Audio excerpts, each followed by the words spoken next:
Hola, buenos días a todos. Bienvenidos a otro episodio de Mentes en Diálogo. Hoy tengo el placer de estar con Inés Morín y vamos a hablar de un tema que, bueno, yo lo considero un temazo, es el tema de la pareja.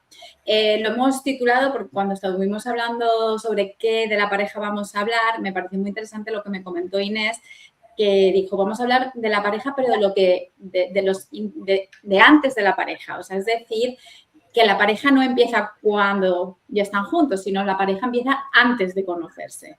Y entonces es un poco, el tema va a ser un poco esto, cómo nuestra historia emocional construye nuestras relaciones de hoy. Bueno, pues para hablar un poquito de Inés, quiero decir que ella es psicóloga general sanitaria. Bueno, trabaja, creo que está trabajando ahora entre dos clínicas, viaja entre Zamora y Salamanca, si me equivoco me lo puedes decir. Y ella, bueno, pues su trabajo consiste en ayudar a personas a comprender mejor lo que les ocurre, a dar sentido a sus emociones y a desarrollar herramientas para afrontar las dificultades de una forma más adaptativa. Ella entiende la terapia como un espacio seguro desde el que conocerse mejor, fortalecer los propios recursos y favorecer un mayor bienestar emocional. Además de la práctica clínica, le gusta acercar la psicología a la vida cotidiana a través de la divulgación, compartiendo contenidos sobre salud mental y bienestar emocional. Así que bienvenida, Inés. Muchas gracias, Isabel. Para mí es un placer poder estar este ratito hablando contigo. Creo que además, como hemos planteado el tema, es muy interesante hablar de las relaciones más allá de pues lo que tenemos como común, que es una relación, ¿no? Al final, como seres sociables, necesitamos vincularnos. Entonces, pues bueno, todos queremos querer y ser queridos, pero nadie nos enseña justamente esto que hablamos, ¿no? Que muchas veces antes de empezar una pareja, pues cada uno tenemos nuestras vivencias. Entonces creo que puede ser una conversación bastante interesante comprender cómo esta historia emocional que tenemos cada uno puede cambiar por completo pues esa forma en la que entendemos las relaciones. Y esa es exactamente un poco la primera pregunta que yo tenía un poquito planteada para ti. ¿No? Solemos pensar que una relación empieza el día en que, ¿no? Bueno, pues ya decidimos, estamos juntos, ¿no? Y tú defiendes esto, ¿no? No, realmente empieza mucho antes, que tiene todo el sentido. O sea, Claro. traemos como un bagaje, ¿no? ¿Qué Claro. significa realmente llegar a una relación con una historia emocional? Claro, justo. Normalmente lo que pensamos es, bueno, una relación empieza en esa primera cita, en esa primera conversación de pues, nos hacemos pareja o no, pero desde el punto de vista psicológico la relación empieza muchísimo, muchísimo antes. Al final, como hablamos, cada uno tenemos nuestras historias, ¿no? Y ninguno llegamos a una relación siendo una hoja en blanco. Entonces, claro, tenemos unas expectativas de qué es el amor, la confianza, de cómo expresamos el afecto, de incluso la manera de gestionar los conflictos y también de cómo nos protegemos cuando hay algo que nos hace sentirnos vulnerables, ¿no? Entonces, contestando un poco a tu pregunta, todo esto no aparece de repente cuando conocemos a alguien, sino que se ha ido construyendo a lo largo de nuestra vida. Sí. Me gustaría plantearlo en una metáfora para que lo entendamos todos, ¿vale? Al final es justamente eso, si llevamos una mochila invisible, en esa mochila pues tenemos experiencias, aprendizajes, incluso recuerdos de pues, nuestra familia, heridas que hemos tenido en el pasado, momentos bonitos también, decepciones, maneras de sentirnos queridos, incluso, como decía antes, maneras de protegernos del dolor. Entonces, cuando dos personas empiezan una relación, en realidad no solamente se encuentran estas dos personas, se encuentran esas dos personas, pero también las dos mochilas que llevan. Y muchas veces es que no somos conscientes realmente de ello. Pensamos que únicamente reaccionamos a lo que nos dice nuestra pareja, cuando en realidad también estamos reaccionando al significado que llevamos nosotros en esta mochila. Ya. Entonces, justamente, dos personas pueden vivir exactamente la misma situación, pero la mochila es diferente.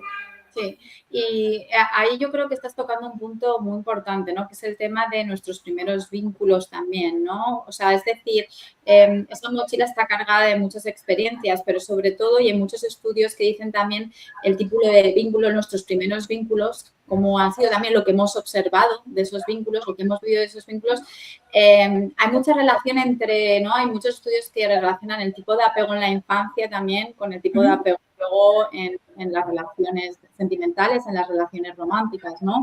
Y, bueno, sabemos, el apego sabemos en la psicología, bueno, ha sido fundamental desde que Bowlby y Ainsworth empezaron a hablar, se habló de que el apego al final es lo que hace que el infante llegue luego a una vida adulta sana, pues lo mismo con las relaciones sanas. El apego creo que se ha definido también como, bueno, pues sabemos que está el seguro y el inseguro y dentro del inseguro hay varios tipos de apego, pero esa parte también creo que es muy fundamental, ¿no? A la hora de qué tipo de relación tenemos, ¿no? Si venimos, por ejemplo, de un apego inseguro, evitativo, ¿no? O sea, en el que a lo mejor hemos aprendido de esta manera, va a afectar también cómo vemos, ¿no? Y de alguna manera también el tipo de persona que elegimos, pero bueno, esa es una pregunta que viene más adelante, no quiero desvelarlo todo, pero según tú, estos primeros vínculos, ¿cómo lo ves tú en la relación de pareja a día de hoy? Claro, claro, los primeros vínculos de alguna forma constituyen el primer contexto que tenemos o que aprendemos de cómo funcionan las relaciones, ¿no? Esa primera pareja que tenemos es algo que ya aprendemos de alguna forma qué es lo que creemos que nos va a venir bien, que nos gusta, que nos hace sentir de alguna forma bien o mal. Aprendemos justamente ahí, antes incluso de los recuerdos conscientes. Al final no es la cuestión de si necesito a esta persona o no, simplemente me vinculo a esta persona y ya aprendo que esta persona o este tipo de personalidad es la que es la correcta para mí. Yeah. Claro, a partir de estas experiencias, perdona y luego te dejo terminar, vamos construyendo pues esa especie de mapa interno sobre cómo funcionan los vínculos, ¿no? Y al final ese mapa es el que nos acompaña después durante la vida adulta. Sí, sí, sí. Y ahí entra un poco la siguiente pregunta, que es, ¿elegimos a nuestra pareja o nuestra historia emocional lo hace por nosotros? Entonces, sabemos que hay personas que sienten que cambian de pareja, pero que terminan viviendo y eligiendo siempre el mismo, ¿no? El mismo tipo de relación o el mismo tipo de pareja. ¿Por qué tendemos a repetir determinados patrones en nuestras relaciones? Y podemos poner aquí cualquier tipo de ejemplo que nos viene a consulta, ¿no? De pareja, de personas que elijan a lo mejor parejas un poco pues, abusivas, controladoras o bueno, que dicen siempre acabo con un hombre así o siempre acabo con una mujer así, ¿no? ¿Qué es lo que crees que hace que repitamos, ¿no? Ciertos patrones en las relaciones? Claro, lo que creo que sucede en este momento no es que estamos eligiendo siempre la misma persona, perdón. Lo que estamos haciendo es, con esa forma aprendida de la que hablábamos antes, la tenemos interiorizada, ¿no? Es decir, no solamente elegimos a esa pareja, también llevamos con nosotros la manera de interpretar lo que ocurre dentro de la relación. Y hay algo que creo que puede ser bastante revelador, esta idea de el cerebro no busca necesariamente lo que más nos hace felices, sino lo que le resulta familiar. Entonces, muchas veces lo que ocurre es, nos relacionamos con personas similares y siempre hemos escuchado, estoy segura de que todos hemos oído la frase de es que siempre acabo con la misma persona o es que siempre acabo teniendo de pareja a una persona que acaba siendo X, justamente es por eso, porque nuestro cerebro se vincula con esas cosas o esas personas que nos resultan familiares. Claro, es lo conocido, es lo familiar, ¿no? O sea, o al final el amor lo has entendido desde la evitación o el abandono, a lo mejor vas a tender a decir, esto es lo que significa el amor. Claro, que no significa que sea esto es lo que yo lo he aprendido porque es como dices tú, lo has dicho a nivel inconsciente, antes de poder procesar, ¿no? Y antes de tener un cerebro desarrollado, eso es lo que se ha, ¿no? impregnado en nosotros, ese nivel inconsciente de lo que vivimos en los primeros años tan importantes, esos primeros años de vida, ¿verdad? Claro, justo. Imagínate que hemos crecido en un espacio en el cual hemos sentido que tenemos que esforzarnos mucho por reconocer o por recibir ese reconocimiento o ese afecto Entonces, sin darnos cuenta, normalmente lo que vamos a sentirnos atraídos a nivel sentimental o de pareja serán personas donde volvamos a sentir esa necesidad constante de estar demostrando nuestro valor. No porque disfrutemos sufriendo, no, al final es que la dinámica resulta conocida. Entonces, como hablamos, al ser algo familiar, algo que nuestro cerebro, de alguna forma, nuestro sistema, interpreta como cotidiano o habitual, lo da por válido. Probablemente no sea lo más correcto, habría que revisar cada caso, pero al final es lo normativo en nuestra vida. Por lo tanto, vamos con ello y nos vinculamos a ello. Y es lo que se mete en la mochila, esas creencias, ¿no? Por ejemplo, en el caso que tú has dicho es solo valgo o solo me quieren si hago, si doy, si soy la persona que está ahí, si me necesitan, ¿no? Y es una creencia que al final, ¿no? O sea, las creencias pueden ser muy potentes porque pueden definir realmente, ¿no?, quién tú eres. Y al final, como sabemos, las creencias no son más que, bueno, pues algo que es algo representativo que tú tienes en la cabeza que no, lo dice la propia palabra, es algo que tú crees, no es algo que es una realidad o que es, ¿no?, claro, dicho, ¿no? Es algo que se puede cambiar, que eso es lo bueno. Justo. Eso es la parte positiva de todo esto, es que al final, a pesar de que sea algo familiar, siempre estamos en el momento de poder cambiar y poder vincularnos a otras personas que nos hagan mejor en ese sentido. Entonces, siempre estamos en un continuo proceso de aprendizaje y lo que puede ser problemático en un momento vital no significa que vaya a ser así para el resto de nuestra vida. Claro, claro. ¿Qué me dices cuando, por ejemplo, las parejas llegan a consulta y están convencidas de que el problema es el otro? Eso creo que lo habrás vivido. Sí. El conflicto, ¿no?, que se activa muchas veces son, ¿no?, como hemos dicho, son heridas que ya estaban ahí. ¿Cómo podemos entender la diferencia, ¿no? ¿Cómo puede la pareja entender esa diferencia? No culpabilizar, sino también asumir o ver un poquito, ¿no? Entender, hacer un poco esa autorreflexión de algo que también puede ser, ¿no?, como hemos dicho, a un nivel inconsciente, ¿no? De alguna manera no se piensa, viene como muy automático. Claro, lo que suele ocurrir en estos casos es que cuando estamos dentro de una relación en la cual sentimos cierto malestar, es muy fácil pensar que todo el malestar o que ese malestar lo está provocando la otra persona. Entonces, claro, por supuesto, habría que revisar, ¿no? Hay relaciones donde sí que existen conductas dañinas, faltas de respeto e incluso violencia, y aquí no podemos perder un poco de vista que hay responsabilidades muy claras. Pero en relaciones sanas, donde se supone que el cariño y la voluntad está en entenderse y en elegirse cada día, ocurre algo diferente. Lo que duele aquí no siempre es únicamente lo que hace la otra persona, sino el significado que nosotros le estamos dando a ello, ¿no? Entonces, aquí podemos hablar un poco entre la distinción entre causa y activación, porque son dos conceptos diferentes, pero que nos pueden ayudar un poco a entenderlo. La pareja puede ser el desencadenante de que yo me sienta enfadada, triste, no valorada, pero eso no significa necesariamente que ese sea el origen de esa emoción. Es como si un niño ha tenido una lesión antigua en el hombro, un niño tuvo una lesión en un hombro y de repente cuando es adulto alguien le da un golpe, pues probablemente sentirá mucho más dolor que una persona que nunca ha tenido esa lesión, ¿no? Entonces, digamos que el golpe existe, claro, pero la intensidad del dolor también depende un poco de esa sensibilidad previa, esa experiencia de la que hablábamos antes. Entonces, con las emociones ocurre algo parecido. A veces cuando nuestra pareja hace algo que objetivamente nos hace daño, nos resulta molesto, por ejemplo, pues no nos escribe o no nos llama, se le olvida que hemos quedado, necesita pasar un fin de semana con sus amigos en vez de con nosotros o simplemente nos responde de una manera más seca, normalmente o lo que suele ocurrir es que para algunas personas esa situación simplemente es desagradable, pero para otras puede llegar a vivirse como un abandono, un rechazo o una confirmación de no soy suficiente para mi pareja. Claro. La diferencia al final no solamente está ahí en el hecho, también está en la historia, esa historia que está despierta, ¿no? Esa herida del pasado de la que hablábamos antes. Por eso es tan importante, ¿no?, también trabajar el nivel personal para poder también hacer que la pareja no es, como estamos, el tema es de esto, ¿no? O sea, antes de la pareja.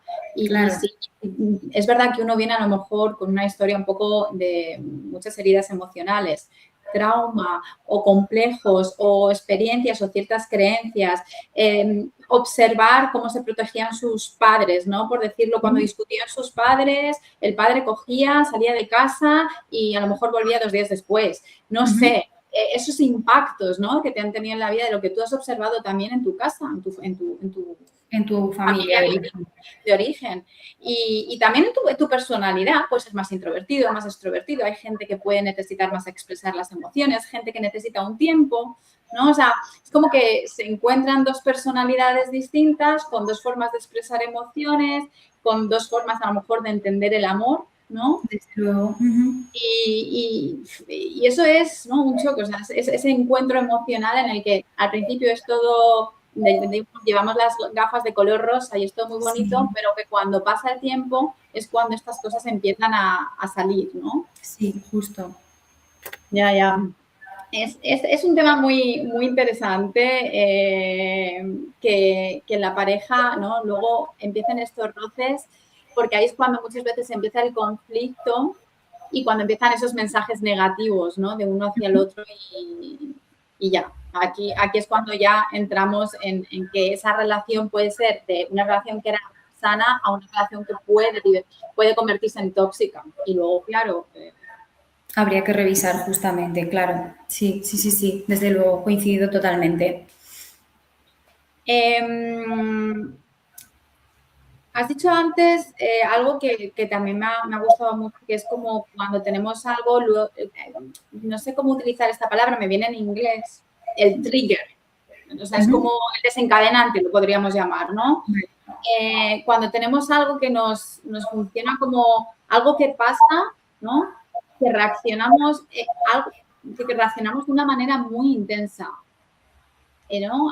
Y parece algo aparentemente pequeño. Hay otra persona que se lo puedes contar, oye, mira, ha pasado esta mañana esto es una chorrada, esto es una tontería, pero la otra persona ha reaccionado con muchísima intensidad. ¿Puedes explicar a lo mejor un poco más esto? Claro, esto lo relacionaría un poco con eso que ya avanzaba antes, ¿no? Al final nuestro cerebro no responde únicamente al momento presente, al final está comparando también esas cosas esas experiencias que hemos vivido anteriormente y al final nuestro sistema nervioso tiene una función maravillosa que es la de protegernos. Entonces, continuamente está preguntándonos si estamos seguros o si existe algún tipo de amenaza. ¿Qué ocurre? Que a lo mejor ese mensaje o esa llamada que puede parecer a ojos de una persona externa una tontería, para la persona que lo está viviendo no lo es tanto.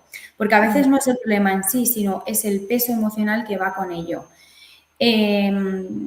A eso me refiero que no sucede porque seamos unas personas exageradas, sucede porque nuestro cerebro está anticipándonos a ese dolor, está intentando aliviar algo que él cree que considera que puede llegar a ocurrir. Por ejemplo, volviendo un poco a esa situación que estábamos viendo antes, ¿no? Imaginemos a alguien que durante años sintió que tenía que esforzarse mucho para ser tenido en cuenta. Pues quizá un día su pareja cancela una cena, pues porque le ha salido o le ha surgido un problema en el trabajo que se va a retrasar o simplemente no ha podido ir. Objetivamente puede ser algo puntual y no tendría por qué haber más relevancia, pero internamente esa persona puede sentir un dolor enorme, no porque la cena sea importante, que podría darse, pero sino porque el cerebro al final conecta la situación de me cancela la cena con una situación antigua a no soy una prioridad. Por lo tanto, esa reacción puede parecer desproporcionada desde fuera, pero tiene toda la lógica si la entendemos con la historia que hay detrás, con esa mochila interna que veíamos o esa mochila invisible que veíamos al principio. No significa que tengamos que cumplir o actuar de una manera impulsiva cada vez que sentimos algo intenso, al contrario, pero creo que uno de los aprendizajes más importantes en las parejas especialmente consiste en desarrollar un pequeño espacio entre lo que sentimos y la manera en cómo respondemos, porque al final la emoción y la conducta desde luego que no son lo mismo. Y puedo sentir, claro, justo, puedo sentir muchísimo miedo al abandono sin causar inmediatamente a mi pareja pues que me deja de querer, que quiere dejar de estar conmigo. Puedo sentir mucha rabia sin responder haciendo daño. Al final las emociones nos informan, pero no siempre nos dicen exactamente lo que está ocurriendo. A veces, pues eso, nos hablan más de nuestra historia del pasado que lo que está ocurriendo en el momento presente. Y al final creo que es muy importante justamente aprender a diferenciar ambas cosas, porque esto realmente es un ejercicio de madurez emocional que con el tiempo, como veíamos al principio, lo vamos modificando, vamos cambiando, vamos de alguna forma adaptándolo a nuestra persona en el momento vital que estamos viviendo ahora. Sí, sí, sí. Es entre, ¿no?, el estímulo y la respuesta es donde tenemos nuestra mayor libertad, ¿no? Y Claro. luego esa capacidad de mentalizar, ¿no? De poder, ¿no? Esa metacognición, decir, vale, esto está pasando ahora y poder reflexionar, ¿no? Uh-huh.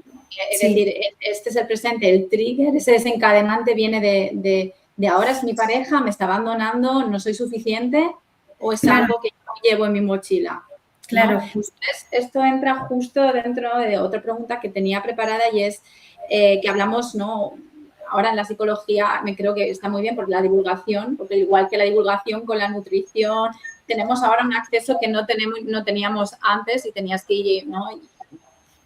Y ahora me parece como fundamental, ¿no? O sea, entender un poco más para poder, el saber no ocupa lugar, ¿no? Cuanto más sabes, pues puedes elegir.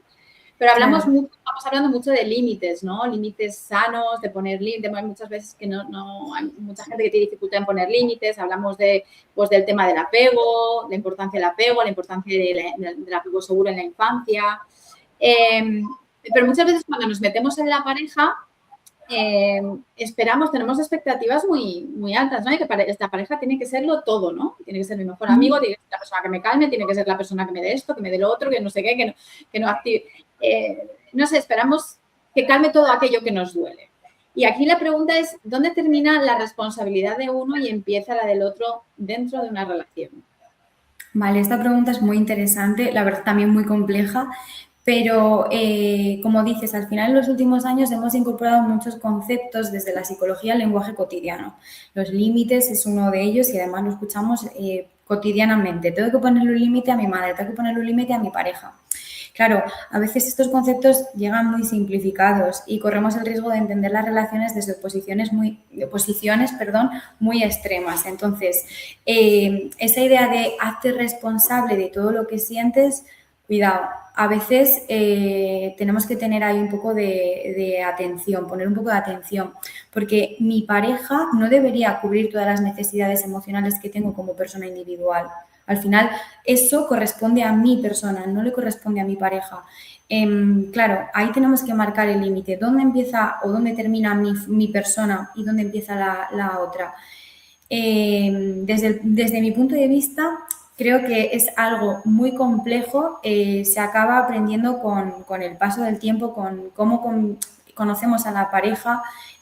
Al principio es muy difícil, pero creo que es súper importante que hagamos este ejercicio a nivel sentimental o de pareja, como estamos hablando, ¿no?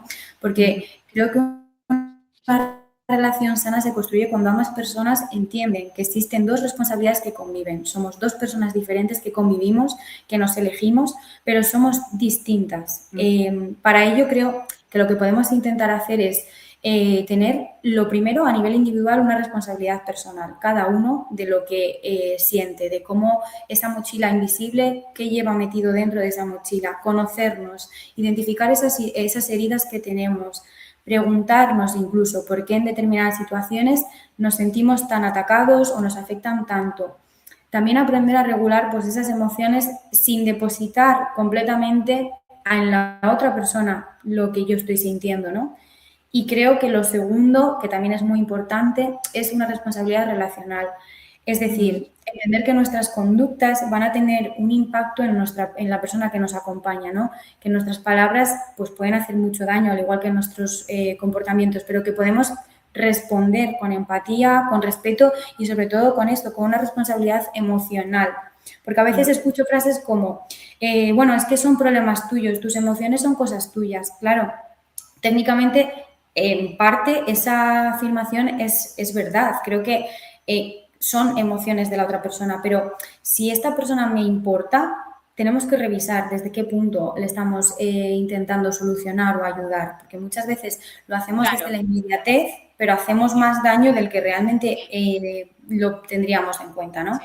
Y ahí podemos también un poco meter el tema de los estilos de comunicación, ¿no? Y un poquito, que puede ser muchas veces un problema, o sea, el mismo bagaje o esta mochila que hablamos, puede ser que hayamos visto un poco que en ciertos conflictos uno puede ser más pasivo-agresivo o más hostil, ¿no? Entonces, claro, cuando hablamos de responsabilidad emocional, muy bien, pero si el otro te está diciendo que eres ¿no? Es decir, tú siempre haces las cosas mal o haces las cosas de esa manera, al final la otra persona es normal, ¿no? Que se sienta herida, no ya de algo del pasado, sino de una comunicación muy agresiva, muy hostil, ¿no? Que tiende a generalizar, ¿no? Porque muchos de los conflictos vemos mucho siempre el tema de tú siempre, ¿no? Metes a otra persona ya en una caja, ¿no? Tú siempre, ¿no? Haces lo mismo. Y es verdad que, no sé, pongamos un ejemplo en el que después de una discusión, una de las personas necesita expresarse y necesita resolverla, ¿no?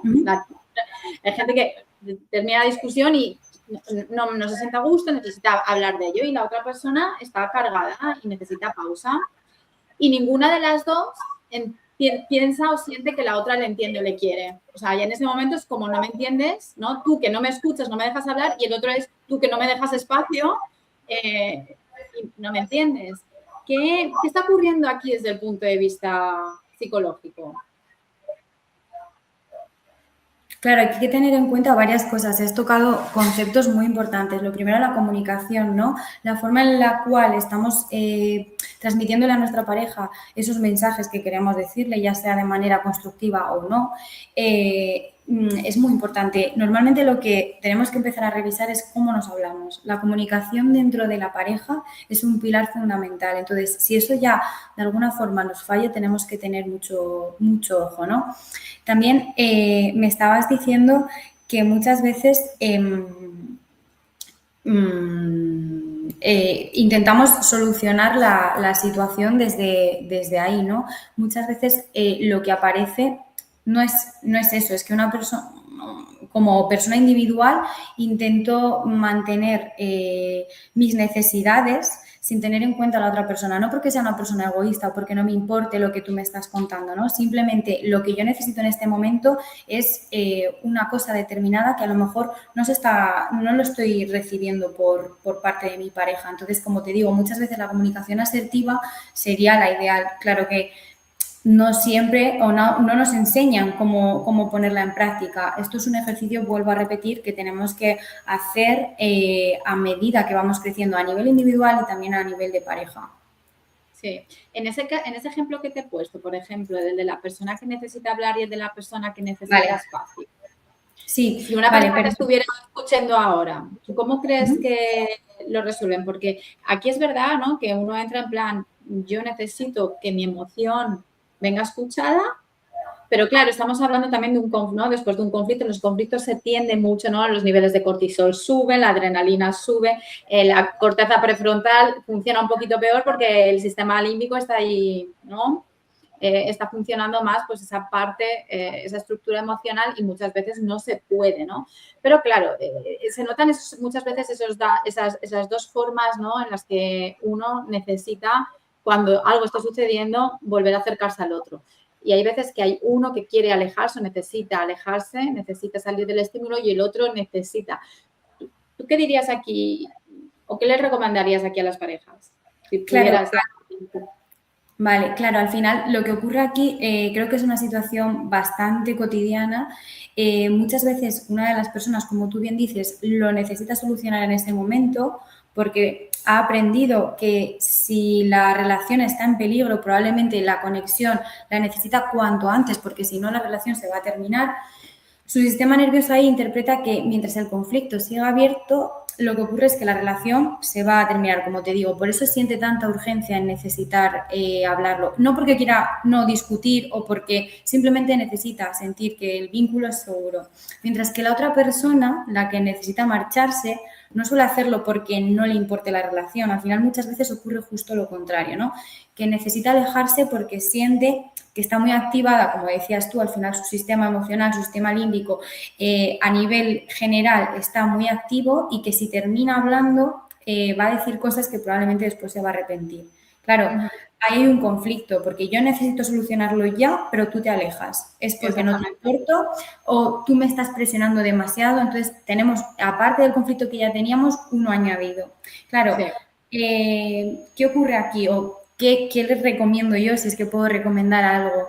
Encontrar un punto de equilibrio. Sé que suena como muy idílico, pero creo que es muy importante encontrar en esos conflictos que aparecen las comunicaciones asertivas de las cuales hablábamos. Después de que aparecen esos conflictos, intentar resolver juntos o encontrar un punto. Yo me he sentido cómoda cuando, yo me he sentido cómodo, no me ha gustado esto que has dicho, yo necesito un poco más de espacio y entender que cada persona necesita sus tiempos, ¿no? Creo que no hay una forma correcta de solucionar el conflicto. Realmente cada situación y cada pareja tiene que revisar su historia. Por lo tanto, dar consejos creo que no sería lo más adecuado, desde luego, pero sí eso, que entre ellos revisen cuál es el punto en común. Porque al final quiero hacer una metáfora para resumir un poco esto, se me ocurre ahora una metáfora que es, imagínate que yo te estoy hablando en español y te estoy diciendo te quiero, por poner algo bonito, te quiero, pero otra persona me lo está diciendo en alemán. ¿Qué ocurre? Que probablemente estamos expresando lo mismo, pero ninguno entiende al otro, porque si yo no sé alemán y mi pareja no sabe español, probablemente estamos diciéndonos algo, pero no nos llegamos a entender. Entonces, creo que al final las estrategias de regulación emocional ocurre algo parecido a un idioma, ¿no? No siempre hablamos lo mismo cuando tenemos miedo, pero es importante aprender a preguntar antes de interpretar. Creo que esto es fundamental a nivel emocional y a nivel de pareja. Creo que esto es muy, muy importante. Al final, en vez de preguntarnos por qué haces, por qué te alejas o por qué me presionas tanto, es qué estás intentando proteger con esta conducta, con la de acercarte o con la de alejarte. Volvemos a la mentalización, ¿no? O sea, ¿qué es lo que hay detrás, ¿no? de ese comportamiento? ¿Qué es lo que hay detrás de esa necesidad tuya? Pero también creo que es fundamental que, no sé, que cuando hay un conflicto, después de un conflicto, es verdad que es muy difícil que las cosas no escalen otra vez, ¿no? Porque, como hemos dicho, los dos están muy activados, ¿no?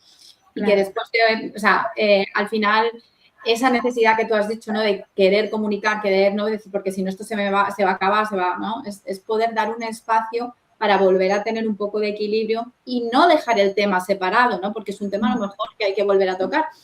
Lo que pasa que es verdad que dice la investigación, Gottman creo que es el que ha estudiado muchísimo las parejas, ¿no? Que los conflictos que entre parejas suelen, en 95% de los casos, suelen ser siempre los mismos, se repiten los mismos conflictos durante mucho tiempo, o sea que muchos de los conflictos que tenemos no se llegan a resolver y hay que saber vivir con ellos de alguna manera.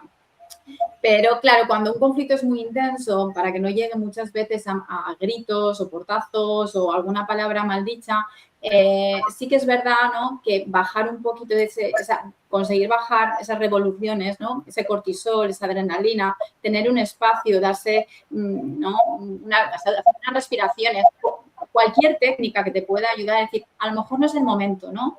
Porque necesitas volver a ganar un poco de perspectiva, porque es que ahí sí que tienes como una inundación de la amígdala, ¿no? Por decirlo, está como secuestrada y a lo mejor no eres capaz de reflexionar y mentalizar cómo lo harías cuando no estás así. Justo, sí. Al final es un poco lo que estamos hablando, ¿no? Yo necesito ahora mismo, estoy muy activada, lo que necesito en este momento es bajar esas revoluciones de las que hablamos. Entonces, para la seguridad, algo que podría funcionar en una pareja en la cual la otra persona necesita ya inmediatamente una respuesta y yo me siento muy activada, necesito bajar para poder tener esta conversación, es decir algo que puede ser bastante obvio, pero creo que es muy importante. Sobre todo por eso que has comentado antes, ¿no? Que el 95% de esos problemas se repiten constantemente porque probablemente no se han resuelto bien.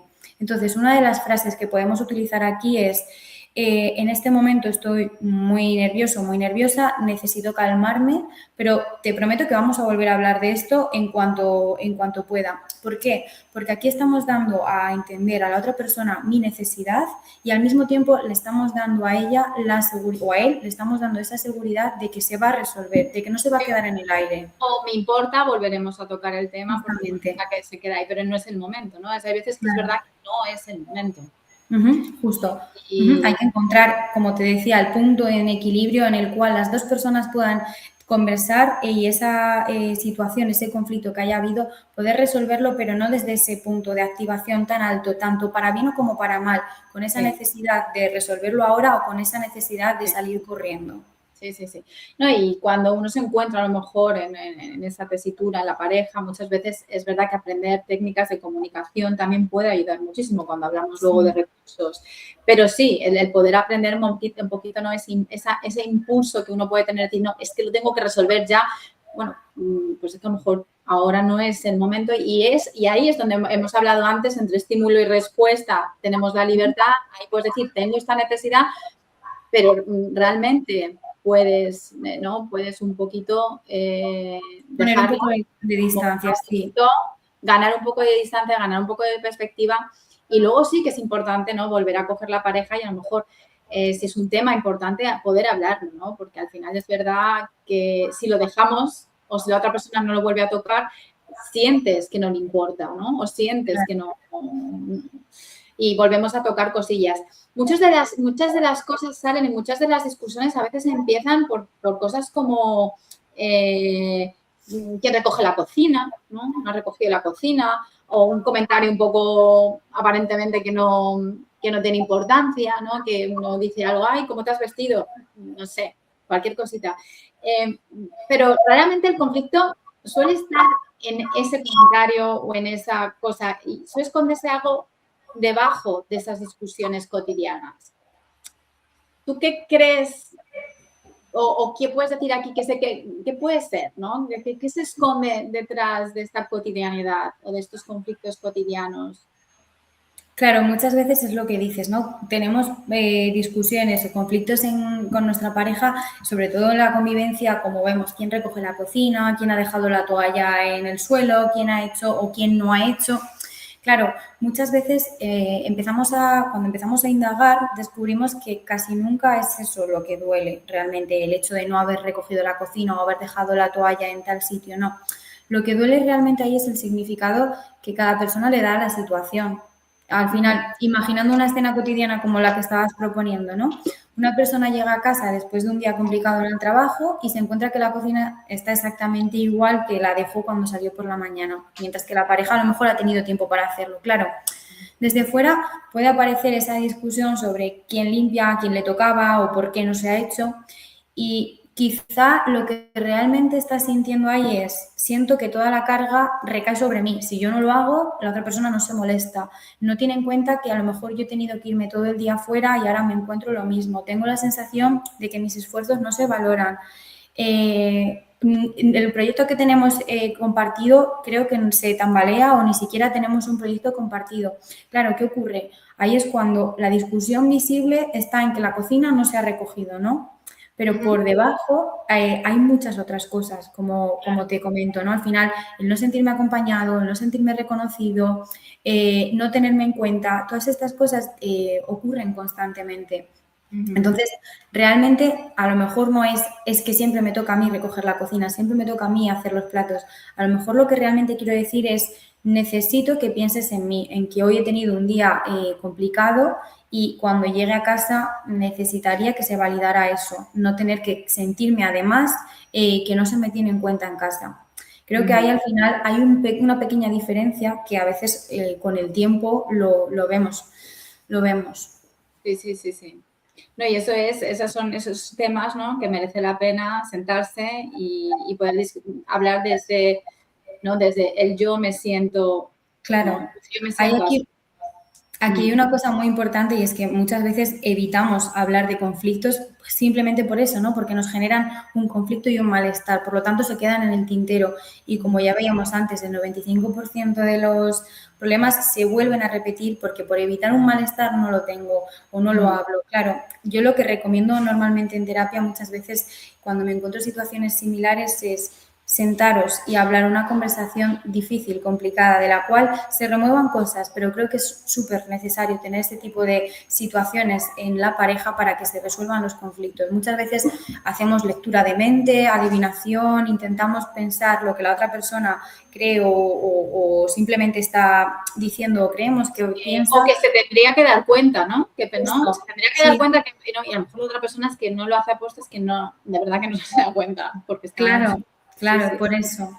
A eso me refiero. Muchas veces damos por hecho cosas, pero no tenemos la certeza de que la otra persona lo ha entendido. Volvemos a esa mochila. Cada uno, esas heridas, esas experiencias moldean las situaciones y aunque los dos estemos viviendo la misma discusión de por qué no está la cocina recogida, de alguna forma la interpretación que le damos cada uno de ellos es diferente. Sí, absolutamente, absolutamente. Y es verdad que luego esos pequeños acercamientos en los que a lo mejor uno, porque las discusiones luego surgen cuando uno culpabiliza, el otro se tiene que proteger, ¿no? Porque yo llego a casa, me encuentro la cocina así y empiezo a decir, es que la cocina otra vez es que siempre, ¿no? Empiezo a culpabilizar que la otra persona es una vaga o que no hace esto o que no tal. La otra persona lo que va a hacer es ponerse en modo defensa, ¿no? O sea, oscuro, en modo defensa. Yo también he tenido un día duro, vienes de casa y, ¿sabes?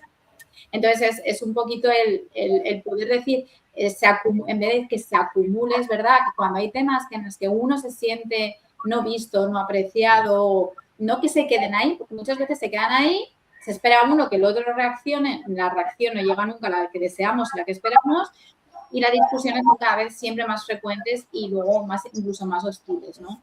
Y yo creo que el poder sentarse y el poder hablar desde el yo, no desde el tú. Tú eres así, no, eres un vago, no te importa nada esto, sino que yo me siento que, ¿no? O sea, no me estás viendo o aquí me siento que yo pongo mucho más esfuerzo que tú como lo ves. O sea, de poder dedicar un poco, ¿no? Si la pareja al final, si los dos quieren estar en esta relación, siempre, ¿no? Hay que tener esa apertura, ¿no? De ver un poquito qué pequeños cambios o qué pequeñas cosas puedo yo hacer, ¿no? Para irme un poquito en dirección de esa persona sin cambiarte completamente. ¿No? Porque antes, o sea, vamos cambiando, también cambiamos en pareja, pero es un poquito, es verdad, ¿no? Al final los dos han decidido estar juntos, los dos han decidido vivir, la convivencia tiene sus más y sus menos, y es, ¿vale? ¿Qué puedo hacer para acercarme, ¿no? Al otro? O sea, es muy importante, sí. Al final son, como te digo, conversaciones complejas, pero que si nos paramos a revisarlas desde esa selección o ese amor genuino de hoy comparto o elijo seguir compartiendo mi día contigo, necesitamos tener esta conversación. No desde el yo, o sea, no desde el tú, perdón, atacando, sino justamente lo que dices, desde qué es lo que yo necesito e intentar con empatía comprender qué es lo que necesita la otra persona para llegar a ese punto en común que hablábamos antes. Sí, sí.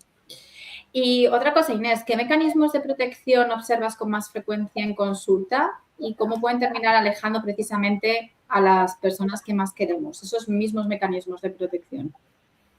Vale, creo que al final cada uno de nosotros desarrollamos mecanismos de protección diferentes, ¿no?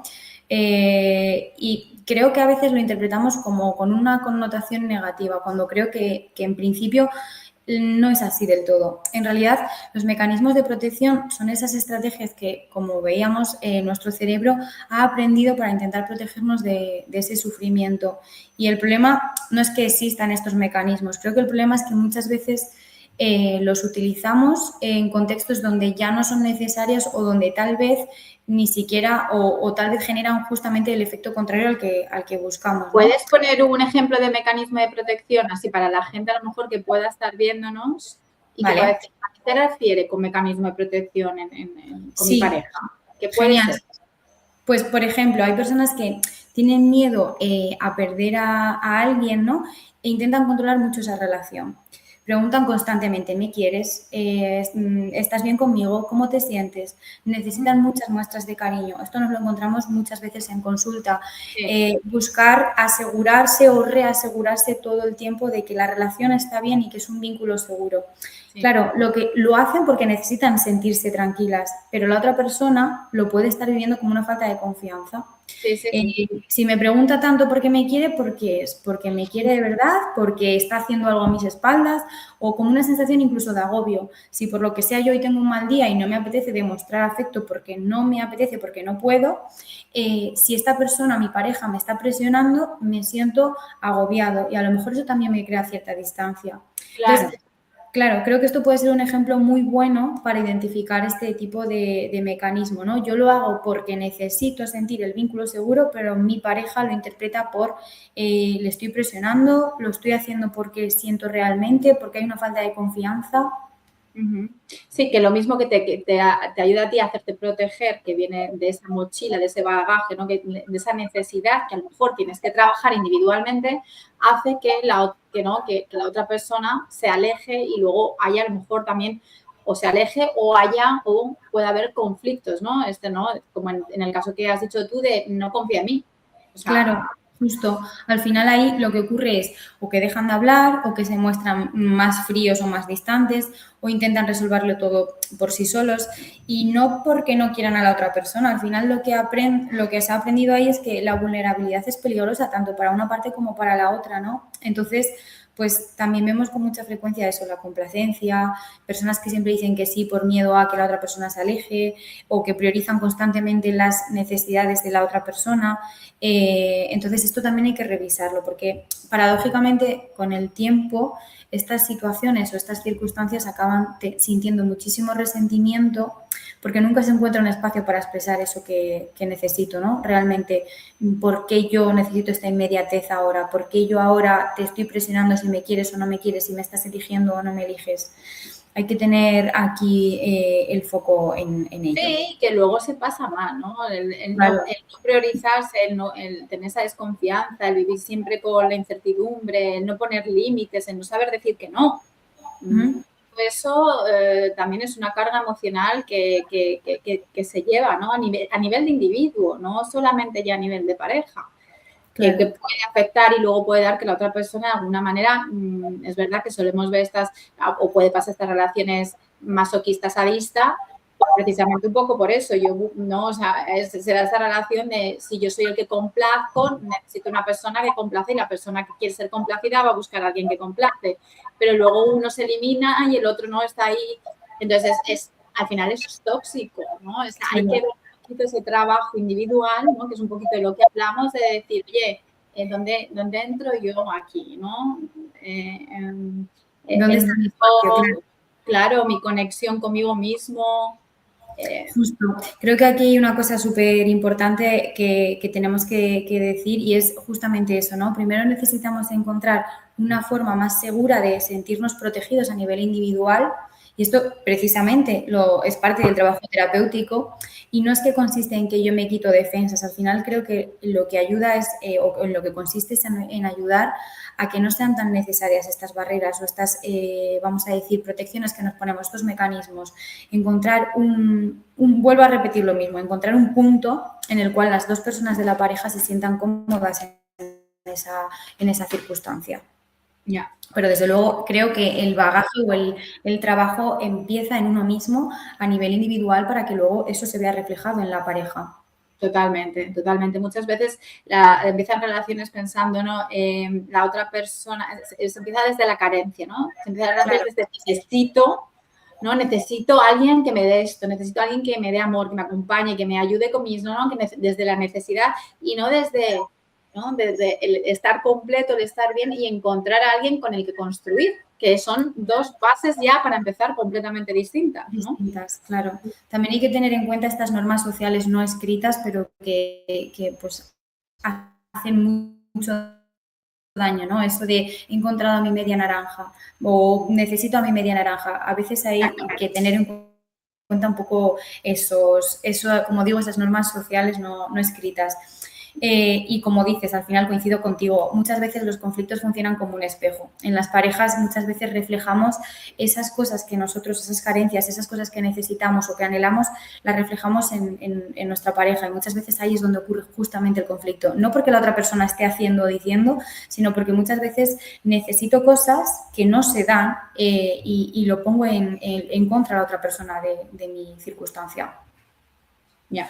Inés, y después de acompañar a tantas personas, ¿qué diferencias observas entre las parejas que consiguen crecer juntas y aquellas que poco a poco terminan desconectándose?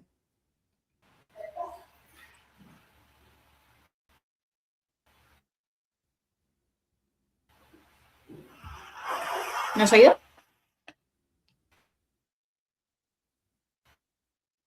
Sí, creo que se ha perdido un poco la conexión. Vale, ¿me has oído la pregunta? ¿Quieres que te la repita? Mucho, Isa. Sí, te repito la pregunta, ¿vale? Ahora sí. Vale. Vale, genial. Te decía que después de acompañar a tantas personas, ¿qué diferencias ves entre las parejas que consiguen crecer juntas y aquellas que poco a poco terminan desconectándose? Vale, ahora sí te he escuchado. Perdona, la conexión a veces es No lo te que preocupes. tiene. Vale, creo que una de las cosas, vale, creo que una de las cosas que me ha enseñado pues la consulta a este tiempo de trabajo es que las personas o las parejas que permanecen unidas no son las que nunca tienen conflictos. Creo que esto es una cosa importante a destacar que muchas veces creemos. Es que conflictos. Creo que, de hecho, todas las parejas tienen algún momento de conflicto, sea por convivencia, por algo, pero siempre hay alguna cuestión, ¿no? La diferencia está en cómo lo viven y en qué hacen con ellos. Creo que a veces pensamos que una buena relación es aquella en la que apenas se discute, cuando sin embargo la investigación en psicología precisamente y en terapia de pareja nos muestra que el conflicto forma parte de cualquier vínculo. Entonces, creo que dos personas diferentes con historias distintas, con necesidades distintas y con maneras incluso distintas de entender el mundo, inevitablemente van a encontrar o se van a encontrar con desacuerdos. Entonces, la cuestión no es evitar el conflicto, como veníamos hablando, la cuestión es qué ocurre después, qué hacemos después con ese conflicto. Y si tuviese que señalar una característica en las parejas que consiguen crecer juntas, diría que han aprendido a reparar. Creo que esto es fundamental. Hay muchas veces que nos quedamos solamente con, bueno, hemos discutido y se queda ahí, mientras que las parejas que realmente consiguen seguir adelante y además solucionar un conflicto y cuando aparezca poder afrontarlo de una manera más positiva es aprender a reparar. Y creo que esta palabra merece pues mucha atención, la reparación.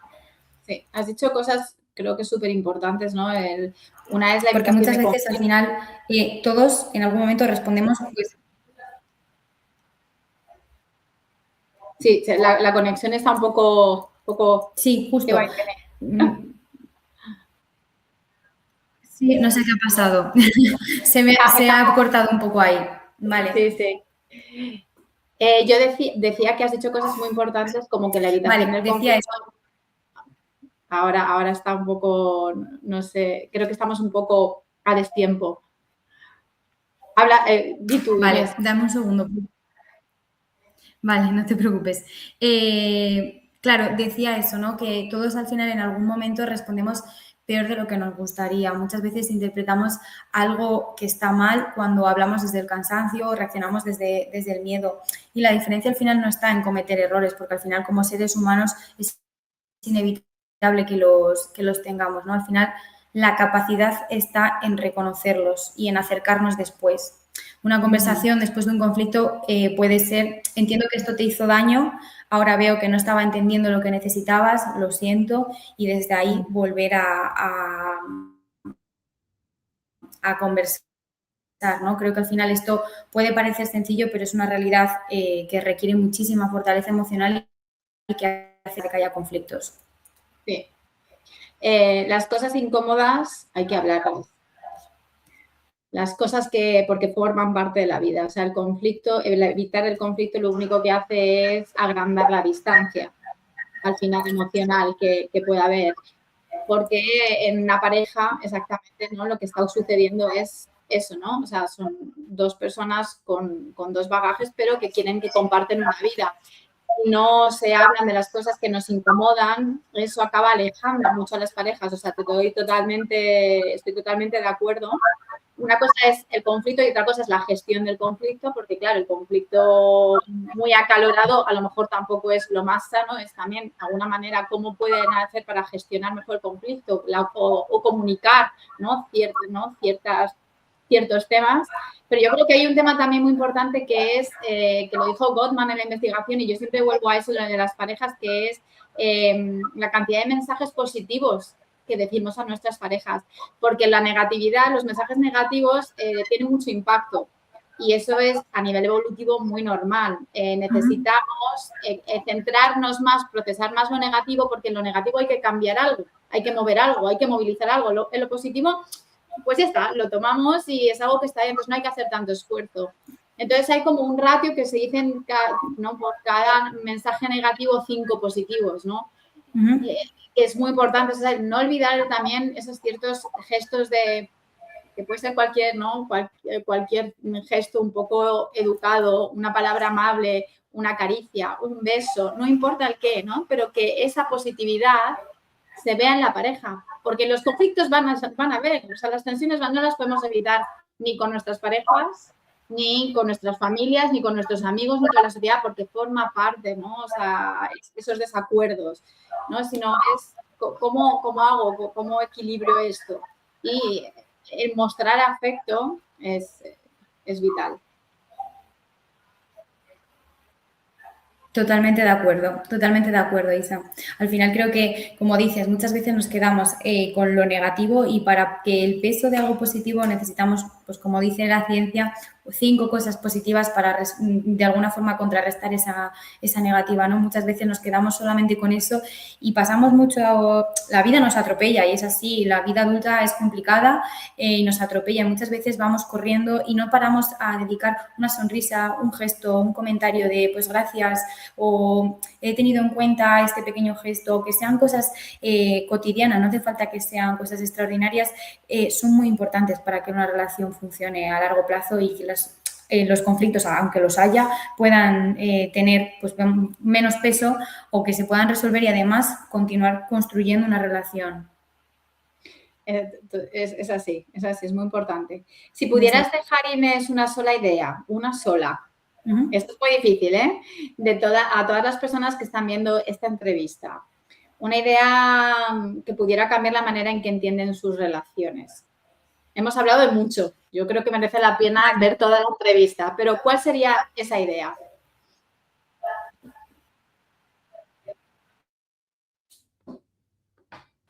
Es un poco complicado, ¿no? Pero creo que algo que es importantísimo es que fueran amables consigo mismos. Esto creo que es muy importante, que a veces vivimos nuestras dificultades en las relaciones con mucha culpa. Pensamos que si algo no funciona es porque estamos haciendo algo mal o porque hemos elegido mal, porque siempre nos acabamos relacionando con la misma tipo de persona.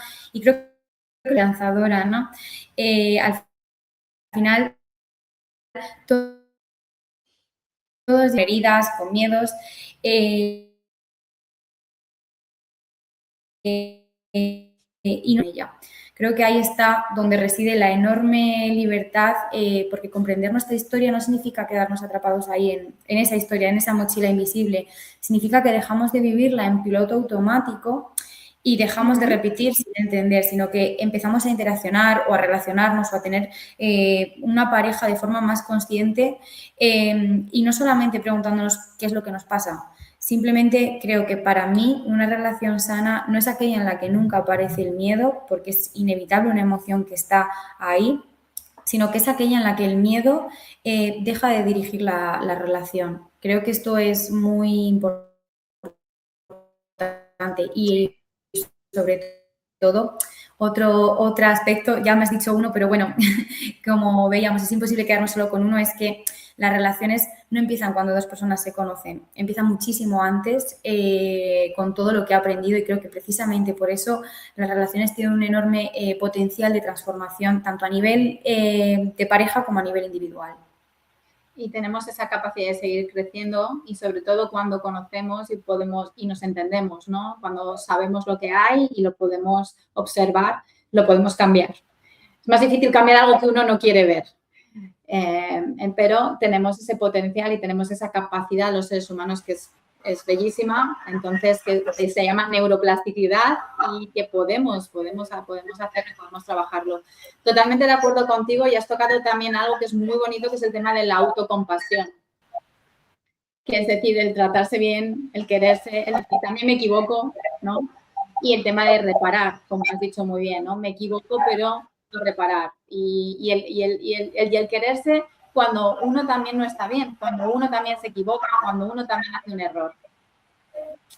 Me ha gustado mucho, te agradezco de verdad este tiempo. Sí. Este tiempo que has dedicado para esta entrevista, porque es que me parece, bueno, me parece fundamental, ¿no? Hablar de estos temas, por eso lo hacemos, pero tocar y ver la pareja desde cada individuo, ¿no? Creo que así es algo muy valioso. Justamente. Gracias a ti por darme la oportunidad. Muy bien, pues nos despedimos ya de este... Creo que la conexión está fallando en los últimos minutos. Sí, un poco una pena. Simplemente eso.